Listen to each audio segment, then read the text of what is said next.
भारत का शायद ही कोई युवा ऐसा हो जो स्वामी विवेकानंद के बारे में ना जानता हो। स्वामी विवेकानंद इंडिया से बाहर भी बड़े बड़े लोग स्वामी विवेकानंद जी के नाम से परिचित हैं। उनके बताए हुए सिद्धांतों पर लोग चलते हैं।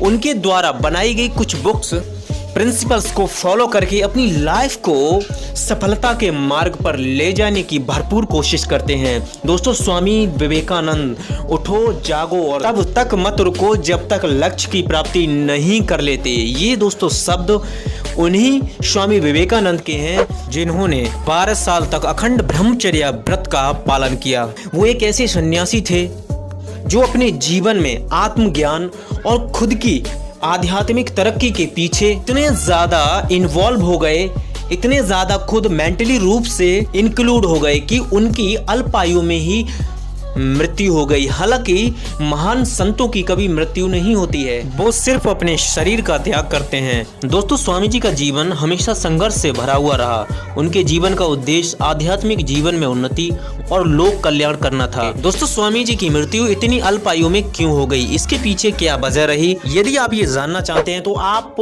उस वीडियो को एक बार चेकआउट जरूर करें। लिंक आपको उसका डिस्क्रिप्शन में मिल जाएगा। स्वामी विवेकानंद के जीवन चरित्र तथा उनकी मृत्यु को लेकर जो हमारे अंदर कुछ डाउट थे उनको क्लियर करते हुए उस वीडियो को मैंने अपलोड किया है। उस वीडियो का लिंक आपको डिस्क्रिप्शन में मिल जाएगा। अगर आप उस वीडियो को देखेंगे तो उस वीडियो में आप ये जरूर जान जाएंगे कि हाँ, स्वामी जी की मृत्यु इतनी अल्पायु में क्यों हुई थी। तो चलिए दोस्तों, इस वीडियो के लिए शुरू करते हैं, जानते हैं उनके कुछ विचारों को।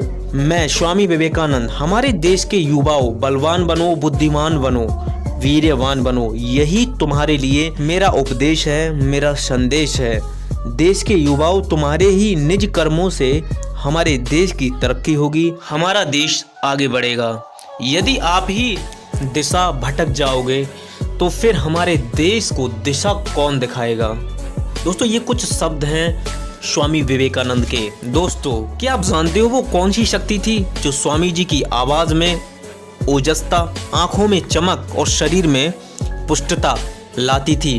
वो कौन सी शक्ति थी जो स्वामी जी की आवाज में वो मधुरता, चेहरे पर वो तेज और बातों में एक प्यारी सी मिठास लाती थी? वो कौन सी शक्ति थी जिसकी वजह से लोग उनके आगे नतमस्तक हो जाते थे?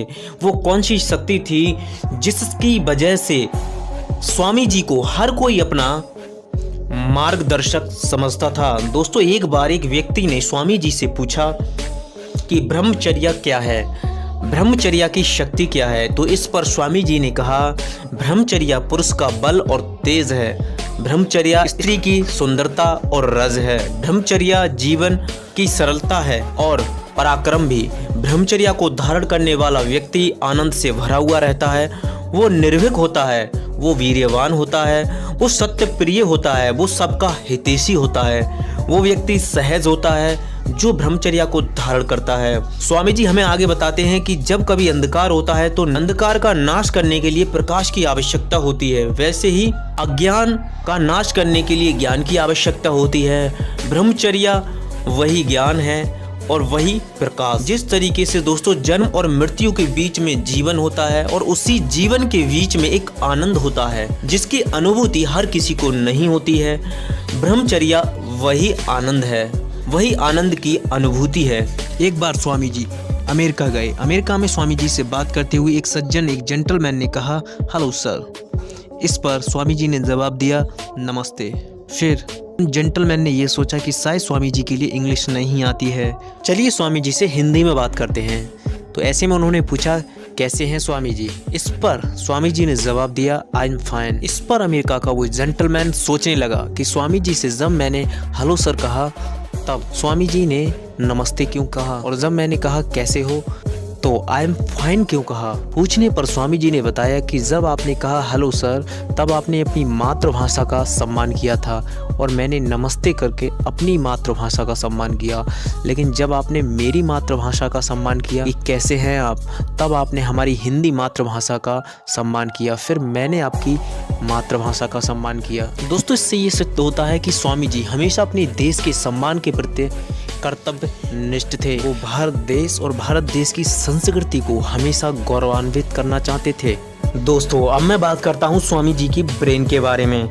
दोस्तों स्वामी जी को इंसाइक्लोपीडिया ब्रिटानिका बहुत पसंद आई। दोस्तों ये एक तरीके की बुक होती है जिसमें विश्वकोश के बारे में जानकारी होती है। एक बार इनके सीनियर मॉन्क ने इनसे कहा, इंसाइक्लोपीडिया के अंदर जो 25 वॉल्यूम है जिनको याद करना बहुत ही ज्यादा कठिन है। दोस्तों जब तक स्वामी जी 10 वॉल्यूम कंठस्थ कर चुके थे। दोस्तों ऐसा सुनकर स्वामी जी के जो सीनियर मॉन्क थे वो एकदम से भौचक्के रह गए।